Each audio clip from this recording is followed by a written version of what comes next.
buenas noches y bienvenidos a Sala de Prensa de Noticias Caracol Ahora. Horas después de que las autoridades de Bogotá y otras ciudades del país desmontaran varias de las medidas por la pandemia, volvieron las imágenes de las aglomeraciones y de muchas personas sin tapabocas, usándolo de forma incorrecta y, lo más grave, sin distanciamiento social. Además, el inicio de la vacunación contra el COVID-19 ha producido una falsa sensación de seguridad. En Cali, por ejemplo, este fin de semana fue inaugurado un nuevo sitio de rumba al que asistieron cientos de personas. ¿Por qué sigue esta indisciplina social? ¿Qué más deben hacer las autoridades para que estas personas entiendan? Hay un cansancio generalizado de las medidas restrictivas. ¿Y cómo va además la situación en el país en torno a la vacunación? Pues para hablar de todos estos temas está con nosotros hoy el doctor Jaime Eduardo Castellanos. Él es director del Instituto de Virología de la Universidad del Bosque. Buenas noches, doctor, y bienvenido a Sala de Prensa. ¿Cómo está? Bonita, buenas noches, muchas gracias. Muchas gracias a usted por acompañarnos. Bueno, doctor, el panorama es complicado. Y entonces, ¿qué hacer para evitar este efecto acordeón? Es decir, entonces aumenta la curva de muertes y contagios por cuenta del COVID-19, vuelven las medidas restrictivas, entonces ahí comienzan a bajar nuevamente los casos y entonces las medidas se relajan, vuelve la gente y se encuentra, vuelven y suben. O sea, ¿qué es lo que la gente no ha podido entender, doctor?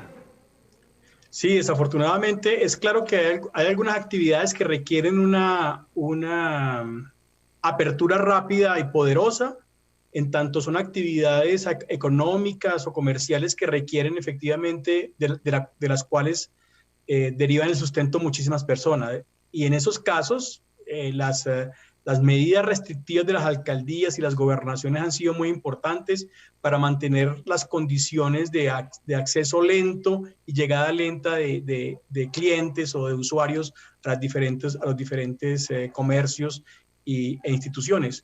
Pero definitivamente lo que vimos en enero, en febrero, con esa dolorosísima pico de enfermos y de fallecimientos, fue debido fundamentalmente a aquellas actividades fundamentalmente sociales. Entonces, claro que tenemos una dificultad grandísima desde el punto de vista de la economía, desde el punto de vista de la reactivación económica. Hay muchísimas cosas que hay que hacer para garantizar efectivamente la recuperación económica, pero desafortunadamente también tenemos una actitud muy displicente de muchas personas alrededor de esto.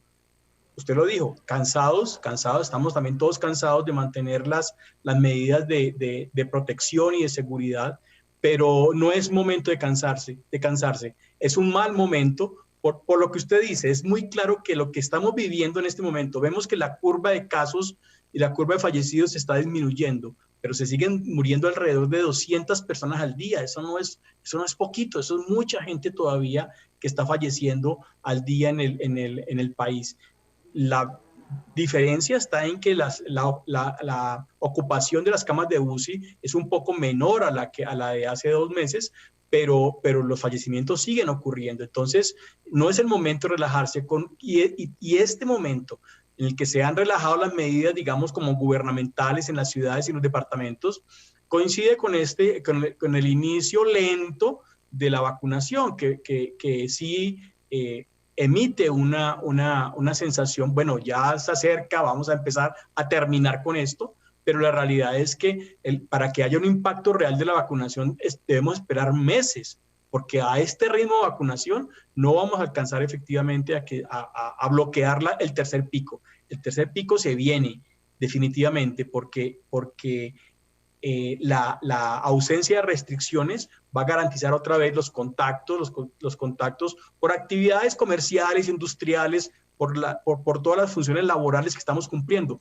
pero también, desafortunadamente, por aquellas cosas que sí podemos evitar, y son las actividades sociales que podemos reducir al mínimo y sobre todo en espacios bien ventilados, con poca gente, manteniendo siempre el tapabocas, la distancia física, el lavado de manos. Es decir, todas las medidas de seguridad y control siguen estando al día. Es muy importante seguir insistiendo. Debemos seguir insistiendo en todas aquellas medidas que han demostrado que pueden mantenernos a nosotros lejos de la enfermedad. Es que, doctor Castellanos, ese a grandes rasgos es el panorama que estamos viviendo ahorita, pero creería que todo está enmarcado en el punto de esa falsa sensación de confianza y que no solo afecta el sistema, digamos, de salud y las camas de unidades de cuidados intensivos, con los contagios, con las muertes y los fallecimientos por cuenta del COVID-19, sino también, como usted nos lo mencionaba al comienzo de esta conversación, también es la economía.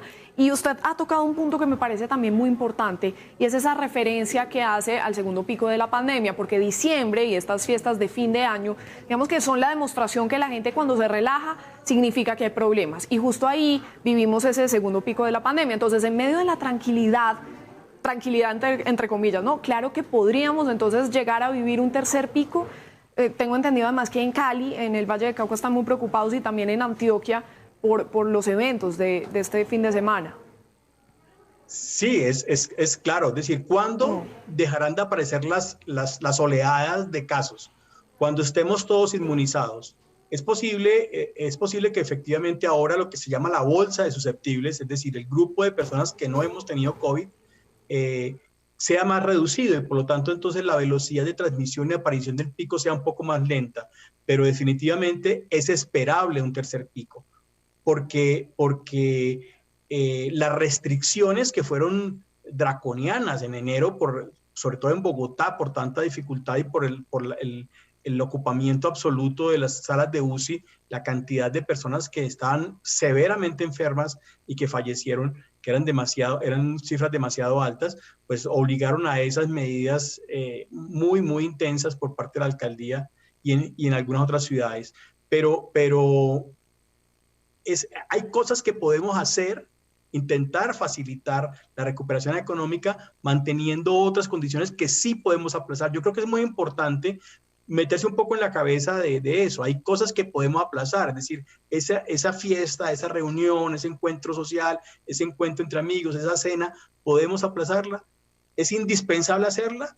La mayor parte de la respuesta en esos casos es, se puede aplazar, esperemos un poco más, esperemos a que la situación en general esté un poco menos compleja desde el punto de vista de la transmisión. Pero lo que vamos a ver indudablemente es que comienzan otra vez a ver estas interacciones sociales y a ver los contagios por los contactos, y otra vez vuelven a ver las actividades. Hay una situación interesante aquí, Juanita, y es el asunto de que por lo menos en Bogotá se decidió, eso es una recomendación que habíamos entregado desde hace muchísimo rato los científicos, el personal médico, acerca, por ejemplo, de la eliminación de los tapetes. Es decir, una cantidad de cosas que se estaban haciendo que no tenían razón de ser. Los tapetes a la entrada, lavar las llantas de los carros en la entrada de los centros comerciales, la toma de temperatura no tiene ningún impacto si no se hace de una manera consistente, con termómetros calibrados. Es decir, hay cosas que se pueden evitar, que se pueden quitar de los protocolos y que van a facilitar muchas cosas en la reactivación económica. Pero lo más importante es siempre, lo más importante es mantenerse en sitios, en sitios que estén ventilados y manteniendo la distancia a 2 metros. Con eso y con lavado de manos es suficiente para garantizar. Vamos a hacerlo, vamos a comprometernos con eso para evitar que efectivamente el virus siga transmitiéndose y vuelva a iniciar. Una vez empieza la ola de contagios, como lo hemos visto, en cuestión de 2-3 semanas alcanzamos el pico de contagios y otra vez de enfermos y otra vez de fallecidos.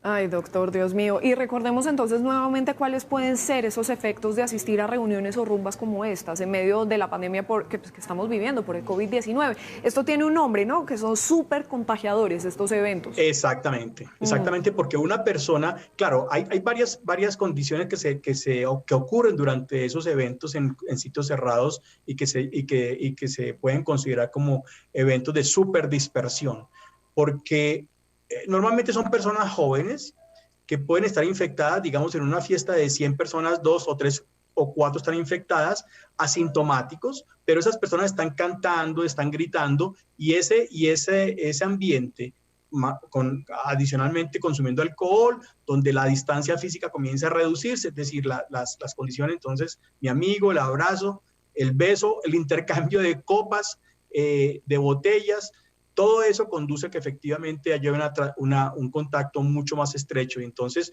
lo que ocurriría normalmente es que una persona puede contagiar a otra, pero en esas condiciones, una persona que está infectada, asintomática, por el efecto de generar aerosoles en sitios cerrados, sin ventilación, por efecto de estar cantando, gritando, por el efecto de estar ingiriendo alcohol que reduce las medidas de bioseguridad, y el acercamiento muy estrecho entre muchas personas, pues una persona que podría contagiar a uno, ahora contagia a 3 o 4 o 5, que después a los 5, 6, 8 días van a contagiar a otros 2 o 3, por lo tanto entonces la curva asciende rápidamente. Es decir, es importante insistir, es decir, actividades sociales deben estar absolutamente limitadas. Piénselo 3 veces antes de tomar la decisión. Voy a hacer una reunión. Piénselo 2, 3 veces para tomar la decisión de si sigo adelante o no con esa reunión, sobre todo porque si usted tiene contacto con adultos mayores que pudieran enfermarse en su casa después de que usted va a esa reunión, a esa rumba, y vuelve a su casa. Doctor Castellanos, es que sin duda el autocuidado es un tema de conciencia y colectiva, pero también individual. ¿En qué cree que hemos fallado todos, incluso como sociedad, para que esto se siga presentando, este efecto acordeón, de que nos preocupamos mucho y luego nos relajamos demasiado?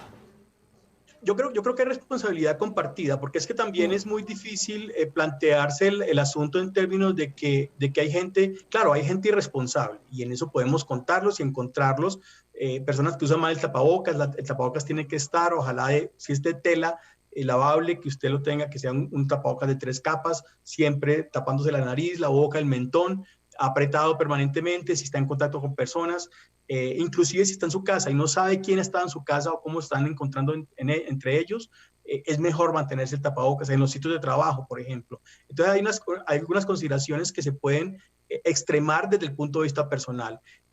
Sabemos que hay un pequeño grupo o un grupo de personas que son indisciplinados, de acuerdo, listo. Pero también es claro que hay algunas condiciones, por ejemplo, el seguimiento de la pandemia. El personal de salud frecuentemente hemos visto que las EPS fallan al momento de identificar los casos, por ejemplo, de hacer un seguimiento.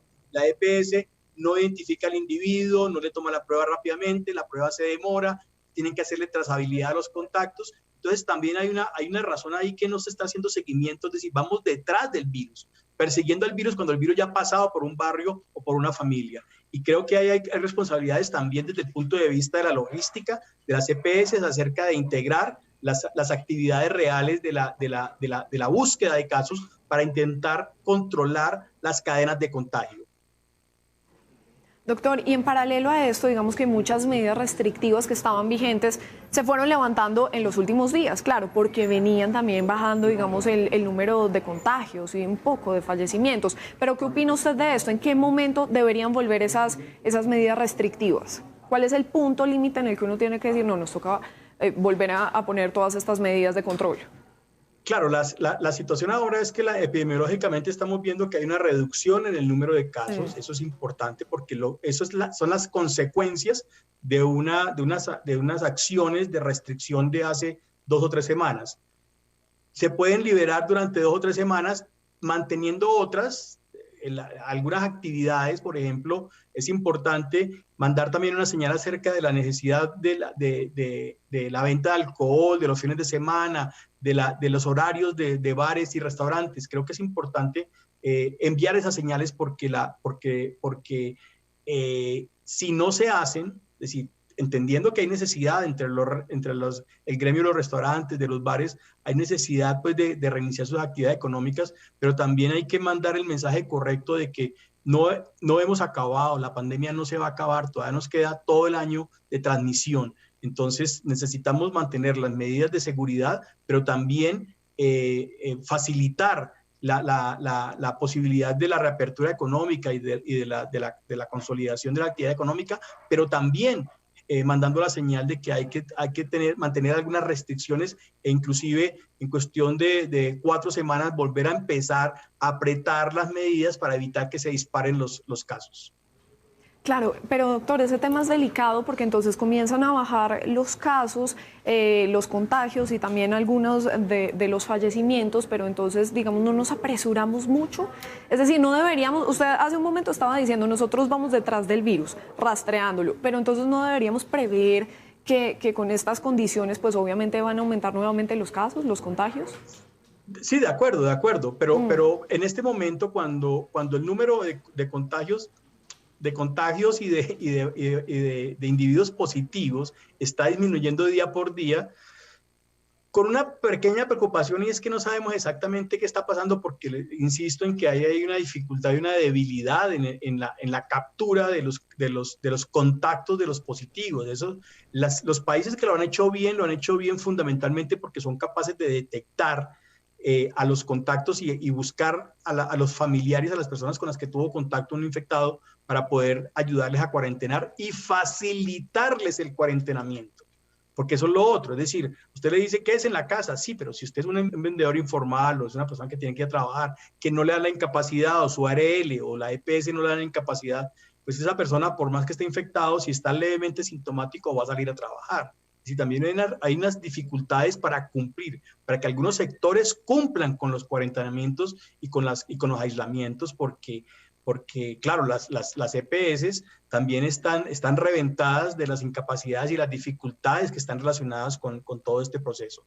Entonces, normalmente lo que ordena la epidemiología es: haga las restricciones, reduzca el número de casos, no puede mantenerse permanentemente alto el número de casos, reduzca el número de casos, y en ese momento puede relajar las medidas un poco para volver más lenta la transmisión. Pero también estar atento, pero es que estar atento significa buscar, cuando comiencen a subir los números de positivos, en ese momento debería empezar, pero esperamos a que se llenen los hospitales para empezar con las medidas. Entonces, digamos, el juego de abrir, cerrar es normal en Colombia y en todo el mundo, es la recomendación técnica. Pero cuando se abre y cuando se cierra, bueno, cuando se cierra ya sabemos. Ya nos ha pasado, porque siempre terminamos cerrando cuando estamos llenos en las UCIs, pero cuando comenzar a abrir y a relajar las medidas, cuando están bajando los casos, y cuando cerramos, cuando veamos que comienzan a aumentar el número de infectados, porque el número de infectados en cuestión de 3 o 4 semanas será número de muertos. Entonces, y eso solamente lo sabemos manteniendo muy estrictamente la vigilancia molecular del virus, es decir, perseguir al virus. Hay que perseguirlo en las casas con los contactos, y eso no se está haciendo.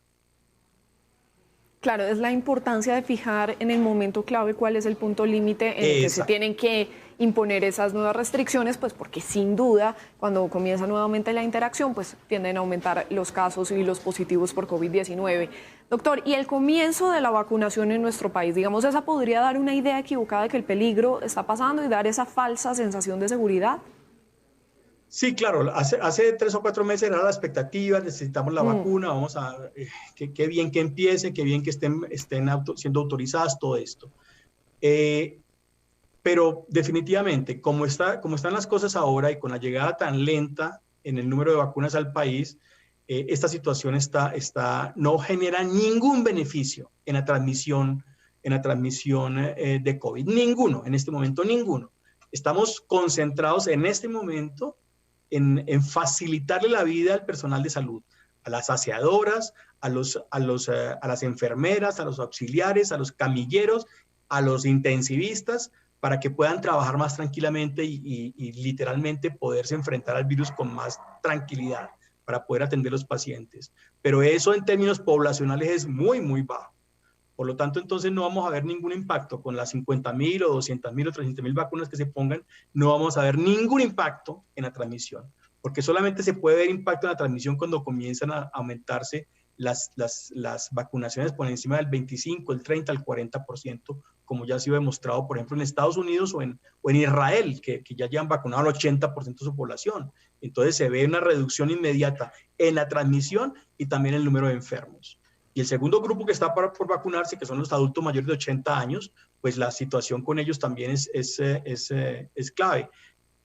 Son un grupo minoritario en términos de transmisión, pero es un grupo que afecta muy, muy duramente a los hospitales y a las UCIs. Entonces, si los protegemos, vamos a ver que inclusive, eso es lo que uno espera desde el punto de vista técnico, y es que en la medida en que aumenta el número de vacunados, sobre todo en el grupo de 80 años, no vamos a ver una disminución en el número de casos de transmisión, sino que vamos a comenzar a ver una reducción en el número de enfermos graves y fallecidos, que son el grupo de mayores de 80 años. Entonces, la vacuna en este momento, no, hay que pensar como si no hubiera vacuna, porque la vacuna no va a tener a corto plazo, literalmente, en los próximos 6 meses, no va a tener ningún impacto en la transmisión. Es decir, va a llegar el tercer pico y hasta ahora vamos en un 10 o 15% de vacunación en 2 o 3 meses. Entonces, definitivamente, al contrario, hay que sacarse la cabeza de que la vacuna ya llegó y entonces ya todo se acabó. No, al contrario, es decir, eso nos causa una muy falsa sensación de seguridad, porque no hay posibilidad de que la vacuna nos ayude a controlar el tercer pico. Y porque además hasta este momento estamos en un momento muy prematuro, ¿no? Como para poder, digamos, incluso llegar a ese tan hablado inmunidad de rebaño. Doctor, y a propósito, ¿qué análisis hace usted del proceso de vacunación? ¿Cómo vamos en ese momento en el país? ¿Cómo lo ve usted? Pues con todas las dificultades que ha tenido el gobierno para la compra y la gestión de las vacunas, que pues es muy doloroso porque la eficiencia, del impacto de la vacunación en los países es solamente posible que la vacuna tenga un efecto positivo en la pandemia, solamente se puede cuando la vacunación se hace masivamente y rápidamente, en un tiempo muy corto. Porque si no, lo que va a suceder, es decir, la preocupación desde el punto de vista técnico, los virólogos y los inmunólogos estamos preocupados porque lo que podría ocurrir es que, al contrario, si se vacuna demasiado despacio, es decir, 100 vacunas o 200 o 1000 vacunas al día, que es muy despacio, eso no es suficiente para alcanzar un cubrimiento poblacional. Por lo tanto, el virus va a circular por entre los no vacunados. Y eso hace que pueda haber probabilidad de aparición de variantes y mutantes que no responden a la vacuna. Y eso podría ser peor en un panorama oscuro. Eso podría ser una muy mala noticia. Entonces, el impacto de las vacunas se logra vacunando con mucha gente en muy corto tiempo. Y la estrategia que ha tomado el ministerio y el gobierno con esto, ya pues la hemos discutido en muchísimas oportunidades, pues es la estrategia de la maratón, es decir, hagámoslo despacio porque vamos a llegar lejos. No, despacio no nos sirve rápido y masivo. Entonces, eso es un problema muy serio. Con otra dificultad adicional es que quien está encargado de la vacunación otra vez son las EPS. Entonces te están llamando, poniendo cita, venga para aquí, vamos a ver, conociendo con todas las dificultades. Es decir, hay algunas estrategias que pueden demostrar que es mucho más eficiente. Llamar a todos los adultos mayores de 80 años, concentrarlos y vacunarlos, por ejemplo. Eso es mucho más eficiente que esperar a llamar uno por uno, a darle cita, a esperar a que venga, a que se movilice. Eso puede ser un trámite demasiado engorroso que no favorece la eficacia, la eficiencia en el proceso de vacunación. La vacuna es importante, pero es más importante la vacunación. Rápido y masivo, esas son las palabras para tratar de identificar este proceso de vacunación en nuestro país. Y a propósito de eso, doctor, el ministro de Salud estuvo diciendo que, digamos que la capacidad que tiene Colombia para vacunar sería de hasta 100.000 personas al día. Pero ¿eso cuándo tendría que pasar para que realmente sea efectivo? Pues eso ya depende de varias cosas. La primera es que dependería fundamentalmente de que las vacunas estén disponibles. Es decir, que lleguen y que estén disponibles en los congeladores o en las neveras y que puedan ser transportados a los sitios adecuados. Lo segundo, el personal capacitado para vacunar y para poder definir, por ejemplo, como se piensa o se ha pensado que en el Amazonas toda la población debería vacunarse y entonces llegar allá y vacunar todas las personas, que son 100.000 personas totales en el Amazonas, entonces se vacunarían en un día, por ejemplo. No, hay muchísimas restricciones desde el punto de vista logístico. ¿Cuántas neveras? ¿Cuántos congeladores? ¿Cuántas vacunas tengo? Si yo puedo pensar que puedo vacunar, sí, 100.000 personas al día, pero si no tengo las vacunas, si no están los congeladores en el sitio, si la nevera o el tránsito del sitio de la nevera hasta el sitio de la inoculación no se da correctamente, pues eso hay que sumarle pequeñas arandelas que pueden volver mucho más lento el proceso. Entonces, claro, la capacidad teórica puede ser 100.000, ojalá 200.000 como se ha planteado al inicio, que se ha planteado que fueran 200.000 vacunas al día, pero lograr esa meta en un panorama de restricción de acceso a la vacuna primero, de dificultad para la congelación, almacenamiento y distribución, con una dificultad para tener agujas, con todos los protocolos de llenar un formato, llamar a la persona, tenerlo aquí. Usted va a vacunar 40 personas en un sitio, 40, 45 personas en un sitio de vacunación y los cita y llegan 10 o 15, o sea, se perdió el día y se vacunaron 15 personas en lugar de 50. Entonces, hay demasiados trucos logísticos que hay que tener en cuenta y es importante calcularlos para garantizar, insisto, sí, la rapidez y la masividad de la vacunación. Ese paso a paso es bien delicado, pero además tiene que ser rápido. Doctor, y supongamos que la mayoría de la población logra ser vacunada, pero eso también va a tomarnos un tiempo y además, digamos, también las 3 medidas de protección, el tapabocas, el distanciamiento y demás, tendríamos que seguirlos aplicando. Claro, porque es que la vacuna, y eso no, que es que la vacuna es mala porque me la ponen y yo tengo que dejar de usar el tapabocas.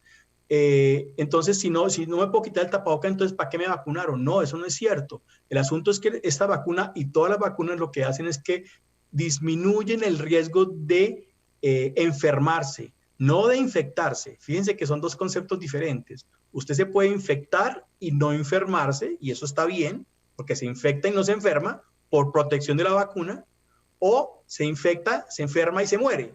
Y las vacunas protegen para enfermedad y para muerte.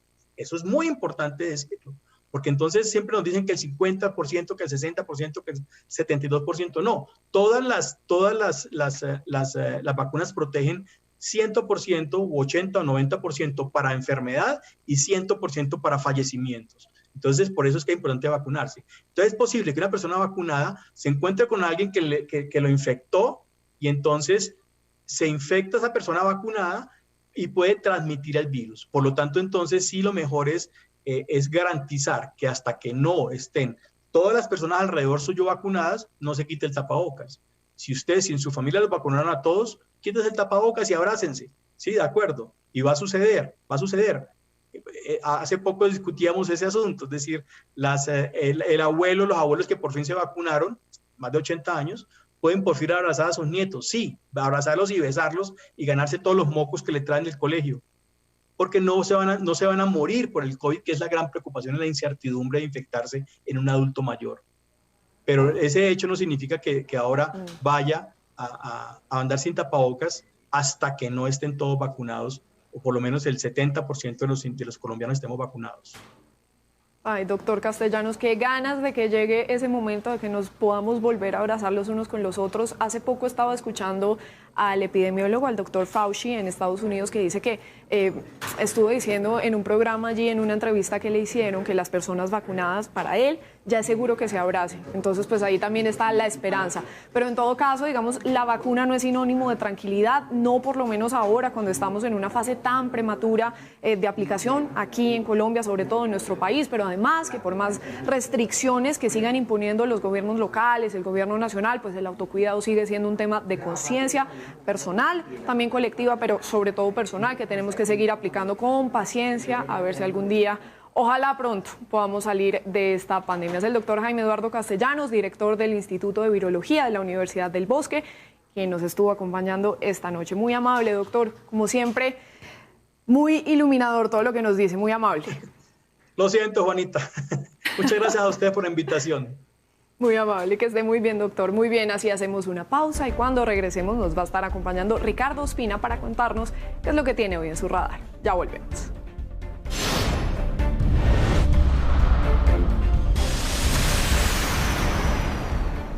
Volvemos a sala de prensa. Ahora saludamos a Ricardo Ospina, el director de los servicios informativos de Blue Radio, que nos cuenta qué es lo que tiene hoy en su radar. Ricardo.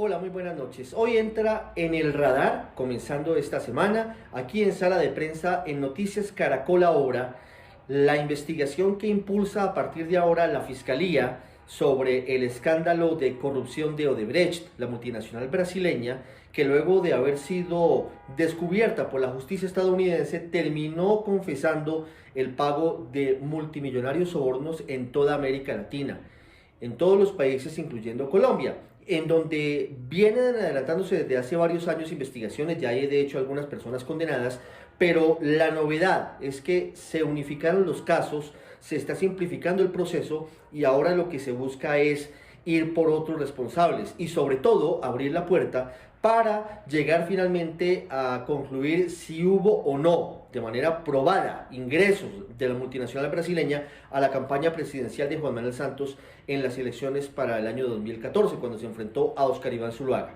¿Qué contó la Fiscalía? Básicamente que logró centrar todas las investigaciones que había sobre el caso de Odebrecht, que eran más de 14, en 3 únicos frentes, y que, entre otras cosas, va a imputarles cargos en los próximos días a 12 personas. Los casos que han sido priorizados son las irregularidades en la construcción del interconector Tunjuelo-Canoas en la época de la alcaldía de Samuel Moreno en Bogotá, el caso de la Ruta del Sol Tramo 3 en la época del expresidente Santos y los contratos y cuentas ficticias, que son en última los que habrían sido el vehículo para el ingreso de esos dineros ilegales a la campaña de Juan Manuel Santos. ¿Quiénes serán imputados en los próximos días? Carlos Alberto Acero, exgerente de una dependencia de la empresa de acueducto de Bogotá por posibles irregularidades en el contrato Tunjuelo-Canoas. Será imputado por varios delitos, entre ellos intereses debido a la celebración de contratos, el expresidente de la Agencia Nacional de Infraestructura, Luis Fernando Andrade, hablando de la Ruta del Sol Tramo 3. Y en el caso de las cuentas ficticias, atentos, porque allí serán imputados por lavado de activos el exgerente de la campaña presidencial de Juan Manuel Santos en el 2014, Roberto Prieto, pero también serán imputados allí Eduardo Zambrano, Gilberto Saldarriaga y otros integrantes de esos grupos que se dedicaban a la contratación. En otro caso, por el caso de los contratos ficticios, serán imputados en su contra cargos por parte de la Fiscalía en el caso de Andrés San Miguel, de su esposa, de David Portilla, del muy mencionado empresario vallecaucano Esteban Moreno y de otras personas. Además, dice la Fiscalía que está avanzando para buscar que los ejecutivos de Odebrecht también terminen respondiendo en territorio colombiano. Vienen decisiones, ojalá se llegue al fondo del caso de Odebrecht en Colombia. Ojalá. Gracias, Ricardo. Y hasta aquí, Sala de Prensa de Noticias Caracol. Ahora los dejamos con el segmento económico Signo Pesos. Buenas noches y hasta la próxima.